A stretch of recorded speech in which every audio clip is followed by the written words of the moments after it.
Hasiera emango diogu orduan.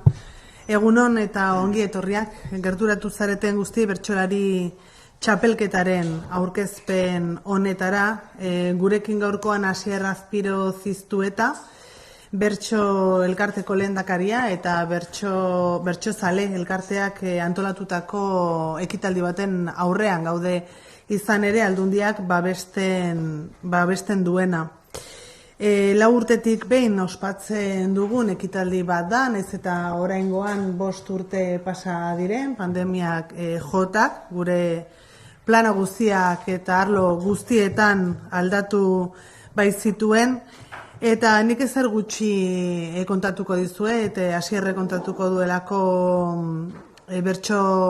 bertsolari txapelketaren nondik norainokoak, eta non erosi aldituzuten sarrerak, horrelako ekitaldi bat berriz bizializateko. Baina bai aipatu nahiko nuke, aukera ezin paregabea dela berriz bertsolaritzaren zaletasunentzako, goi-mailako tope-topeko bertsolariak izango ditugulako lehian, izugarrizko ikuskizuna ematen, gure hizkuntza zen gure kulturaren transmisiorako ere oso ekitaldi garrantzitsua dela, gure ondare inmateriala bizirik mantentzeko ezinbestekoa dugulako bertsolaritza Euskal Herrian, eta hortaz zaratago aipatu irailaren 14ean hasiko dela bigarren fase hau, eta abenduaren 14 arte izango ditugula bertsolariak gora eta behera, atzea eta aurrea gure gozamenerako eta gure kulturaren sustapenerako, eta baita ere Euskal Herrian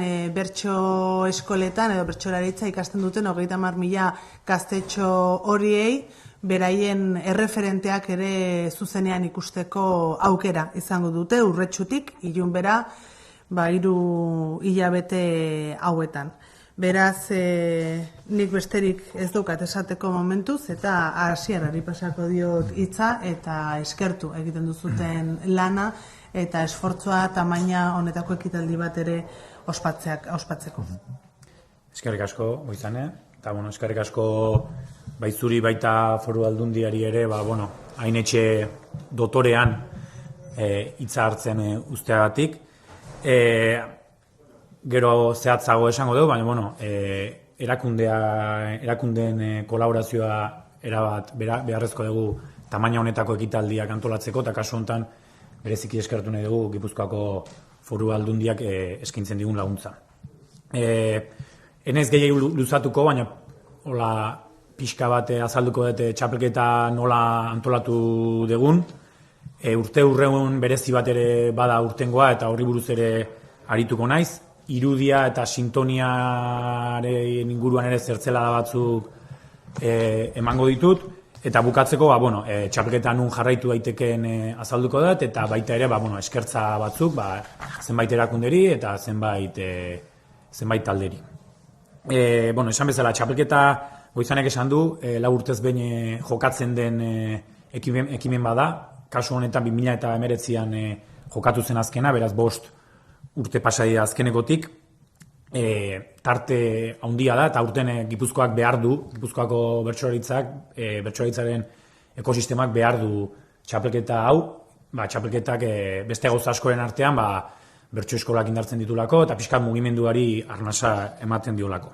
Esan bezala, irailaren 14an urretxun emango diogu hasiera txapelketari, eta abenduaren 14an Donostiako ilunben bukatuko dugu finala jokatuz. 3 hilabeteko epe horretan 16 saio jokatuko dira guztira, 7 final zortziren, 5 final laurden, 3 final aurreko eta finala. Aipatu nahi genuke txapelketaz gain, udazkenean jokatuko den txapelketaz gain, udaberria ere bertsoz betea izan degula. Alde batetik, Gelatik plazara ekimen aurrera eraman dugu, bertan bertsolaritza eskoletan ikasten duten gaztetxoak, 15 urtetik berakoak, Geletatik plazara ekarri ditugu, nahi izan dutenak behintzat. Bestetik, eskolarteko txapelketa ere jokatu da, 15-18 urte bitarteko gaztetxoek aukera izan dute bapatean bertxotan aritzeko.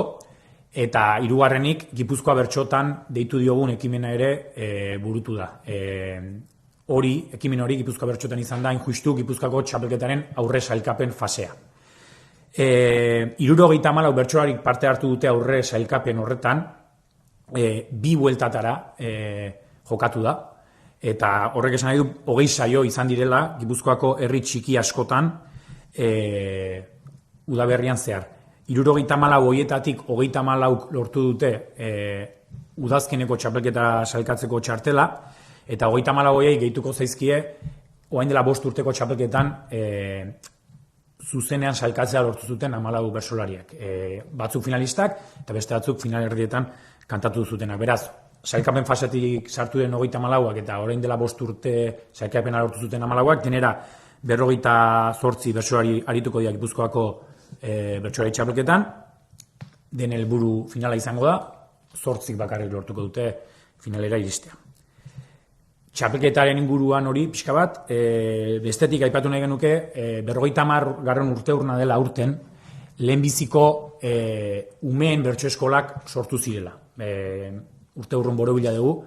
Bertso eskola hori Leintz Bailaran sortu zen, hango ikastolaren babesean, eta guraso talde batek intuizio eduki zuen umeekin bertsolaritza lantzen hastekoa.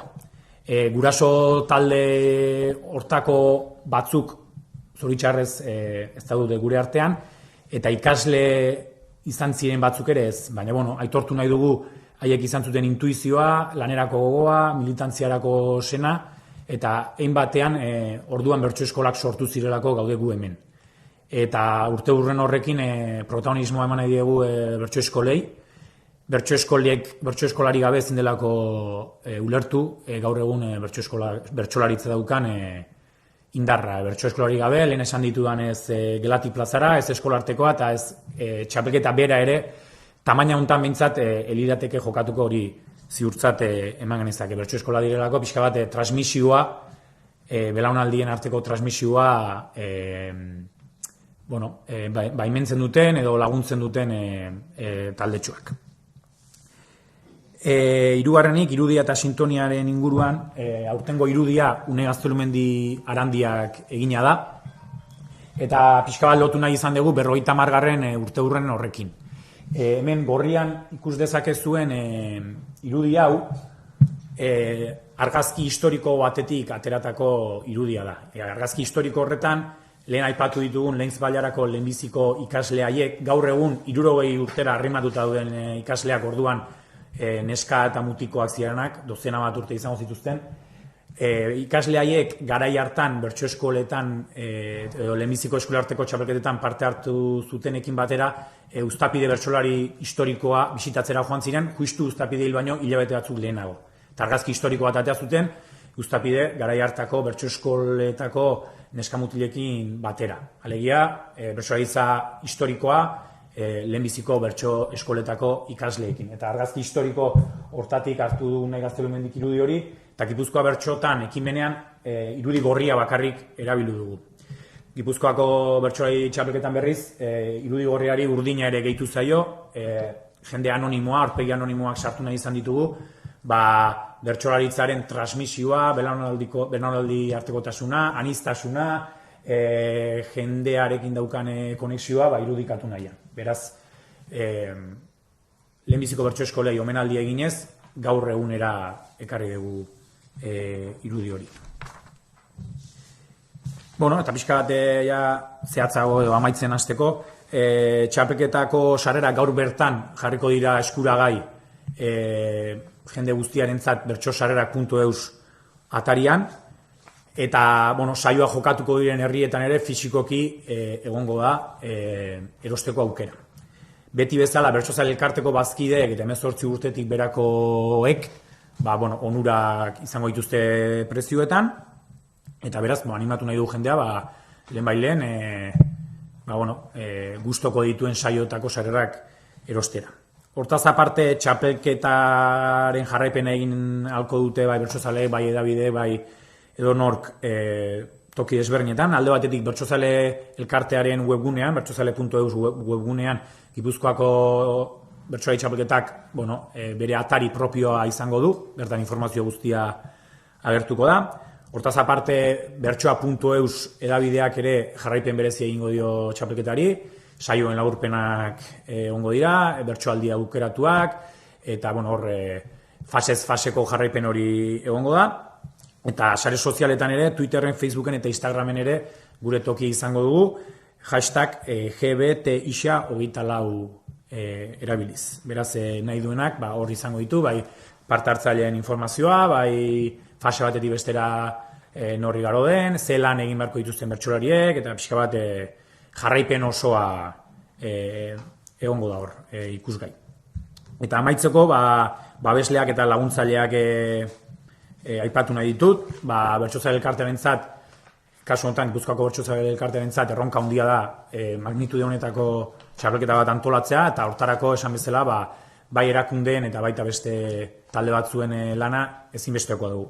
Lehenbizi aipatu nahi nituzke talde teknikoa, talde antolatzaile bat dago, bertsolariek egingo dituzten ariketak pentsatzen dituena, eta hortaz aparte, askotan izkutuan pasatzen diren gai jartzaileak eta epaileak ere aipatu eta omendu nahi genituzke musutruk, edo ia musutruk behintzat, lan izugarria egiten dutelako. Bestetik, bertso eskolak aipatu nahi nituzke, esan dugu bezala hau dena ezin delako ulertu bertso eskolari gabe. Bertsozale elkarteko bazkideak ere aipatzea ezinbestekoa da, behai ditugulako azkenean gure etxeko sukaldeari eguneroko jana ematen diotenak. Baita ere aipatu behar ditugu txapelketan bolondrez arituko diren guztiak, saio bakoitzaren antolakuntzan saila jartzen, jendea zuzentzen, txarteldegian egin beharreko lan asko egoten da, eta tokian tokiko bertsozaleek laguntzen digute hortan. Txapelketako saioak hartuko dituzten herriak ere aipatu nahi genituzke, esan bezala aurre sailkapen fasean 20 saio izango dira, eta 16 txapelketan, denera 36 herritan izango gara, eta 36 herritako udaletxeek alegin berezi egin dute txapelketa beraien herrian jokazedin, eta guretzat ezinbestekoa da laguntza hori. Edabideak ere bai, gaur hemen zaudetenak, eta txapelketari jarraipena egingo dizuenak ere bai, guk hau ez dugu edabidentzat egiten, baina edabide laguntzen diguzue, honi zabalkunde, behar bezalako zabalkunde bat ematen, da guretzat hori ezinbestekoa da. Eta amaitzeko, esan dudan bezala, erakundeak ez. Gaur bereziki, Gipuzkoako Foru Aldundia, irailean hasiko den txapelketa honi, laguntza handia emateatik. Gure partetik hori, gonbidapena luzatu nahi dugu bertsozale guztiei, txapelketa hontan hasieratik parte hartzaten, publiko bezala, eta besterik ez dakite galderarik balego, gustora erantzungo genuke. Los medios de comunicación también están siguiendo la rueda de prensa a través de streaming, y concretamente la cadena SER, Aisha, nos traslada una pregunta y dice que desde hoy, según recoge el boletín oficial, el bertsolarismo es declarado como bien cultural y materia de protección especial. Entonces, la cuestión sería saber por vosotros dos qué opinión tenéis sobre esta declaración, y pide que la respuesta sea en castellano. Nik euskaraz erantzungo dut. Guretzat oso garrantzitsu izan da. Kontuan hartu behar da, Frantziako estatuak lehendabizi onartu zuela izendapen hau. Beraz, iparraldeko bertsozale elkarteak lortu zuen lehendabizi izendapen hau. Ondoren etorri zen Nafarroako kasua. Nafarroako bertsozale elkarteak ere eskaera egin zuen, eta Nafarroako gobernuak onartu zuen. Eta hirugarrenik etorri da EAeko onarpena, beraz esan genezake, euskaraz hitz egiten den 7 lurraldeetan bertsolaritza badukala izendapen hau.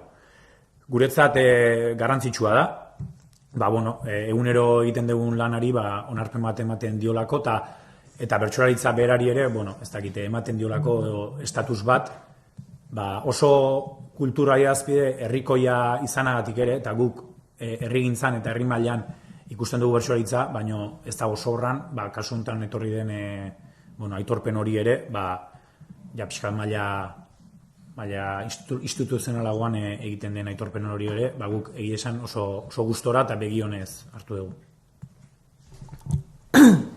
Bueno, contestaré yo en castellano. Es de celebrar que podamos disfrutar y podamos decir que la transmisión oral y la manera de transmitir oralmente nuestra cultura y de proteger nuestro patrimonio inmaterial goce de una protección especial y además de poder disponer de esa protección, que lo que tenemos que seguir es trabajando sobre todo en las escuelas y con los más jóvenes, las más jóvenes, para que esa protección tenga un reflejo en una mayor difusión, en una dimensión en que vaya superando la dimensión que tiene hoy en día, aunque sea muy amplia, sobre todo porque tiene que ver con nuestra identidad, con la forma de transmitir de manera oral, históricamente y traída a la actualidad, nuestra cultura y que además que a la gente, yo creo que a la gente joven es una disciplina, una manera de poder transmitir conocimiento, temas vanguardistas, desde una conexión mucho más profunda, ¿no? Que tiene que ver con quiénes somos, con nuestra esencia y con nuestras raíces, algo un poco más auténtico que otra manera, digamos, de otras expresiones musicales o que tengan que ver con la sinfonía, y que creo que es algo que nosotros consideramos que es algo que no solo hay que proteger, sino que hay que fortalecer para que esa estructura y lo que se genera alrededor de de toda competición de bertsos es errotua, no? Ez dago errotua no esaten da, gure, está como más enraizado con quiénes somos y tiene mucho más que ver con nuestra esencia como seres humanos, no solo como parte de una expresión cultural. Por eso, bueno, pues es de celebrar y sobre todo que es algo que tenemos que cuidar.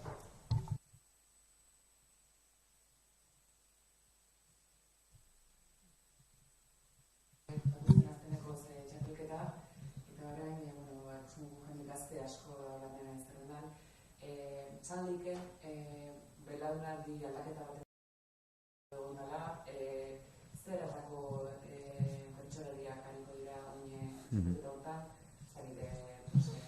daukazen mutxura bera jaula, idea bat, gazteak, neskak, Bai, lehen ongea pixkate kalkuluak ateatzen, parekidetasunaren ikuspegitik datuak oraindik ez dira gune genituzkeen bezalakoak. Bertso plazan, txapelketatik kanpo, gutxiera egiten dien saiotan, iaia 150 itxiak gizon eta emakumeen parte hartzean. Aurtengo txapelketan 58tik 15 emakume dira. Beraz hor, oraindik hutsune bat badago. Egia da faseek aurrera joan ala normalean, erakusten digutena da, emakume gutxi izanagatik hasieran bukaerara, adibidez, aurreko edizioan finalista izan zirenak 6 dira, eta 6 horietatik 4 emakumeak dira. Alegia, faseak aurrera joan ala normalean, emakumezkoen da gizonezkoen arteko aldea murrizten doa, hain justu parte hartzen duten emakumeak urrutira iristen diralako. Bestela, deneti daukagu. Aipatzeko sailkapen fasean jende gazte asko aritu dela, horietatik batzuk lortu dute pasatzea eta beste batzuk ez. Eta hor, nik hola grosso modo esaten da bezala, hiru talde banatuko nituzke. Alde batetik daude bertsolari gazteak, 25 urtetik berako bertsolariak, batzuk lehenbiziko parte hartzea dutenak, beste batzuk bigarren parte hartzea dutenak. Ez dugu aipatu, baino aurten nobedade bezala, 25 urtetik berako bertsolari honenari finalean sari emango zaio. Turrean esaterako mailo txuria izaten du 25 urtetik berako kirolari honenak, kasu honetan lehen egin izan da, baina 25 urtetik berako bertsolari honenak saria izango du. Hori lehenbiziko taldea, ikusten dugu jende gazte asko dagoela bertso eskolatetik datorrena, izualizko gogoak indagoena txapelketa prestatzen, eta egarri handiak indatorna txapelketara. Beste talde bat esango nuke tarteko taldea, igual 3. txapelketa, 4. txapelketa duen jendea, bertso plazan ibilbide bat egin duena, pixka bat egonkortuago dagoena, eta hauek ere oso ambiziotsu ikusten ditugu. Eta gero azkenik egongo litzake, ibili luzeagoko 40, 50, 55, edadean gehiagi sartu gabe, baina, bueno, ja, bertso txapelketetan, bai Gipuzkoakoan, bai Euskal Herrikoan, bai ibilbide bat egin duten bertsolariak, eta hauek ez dakit, egarri berdinarekin ez dira egongo, baina ilusioarekin daudenak. Generazio aldaketa bat egongo den edo ez, finalean ikusi beharko dugu, askotan, txapelketan pasatzen zaiguna da, txapelketa osoa jarraitzen duenak ikusten du generazio aldaketa bat egon dela, baina gero zaila izan dena finalean aldaketa hori islatzea. Espero dugu, islatzea, ikustea, iristea, generazio gaztenetako representazioaren bat iristea finalera, eta baita ere espero dugu, genero arrakala hori pixkanaka gutxitzen joatea faseak aurrera joan ala. Hay otra pregunta de Amaya de Radio Nacional. Dice a ver si se pueden dar los datos de participación y fechas en castellano. Bueno, pasako dugu, saio guztien zea publiko egingo da, eginda dago, eta edabidei pasa zaizuen paperean ere zehatz-mehatz agertzen da, saio bakoitza ze egunetan, ze herritan, eta zeinek kantatuko duten. Orduan, ez da hain dena errepikatzen hastea luze xamar joangoa, 16 saio dialako, bakoitzean 6 parte hartzaile. Orduan, igual, gero informazio pasako zaizuen. Baina, resumen, le vale cuando empieza, cuando acaba.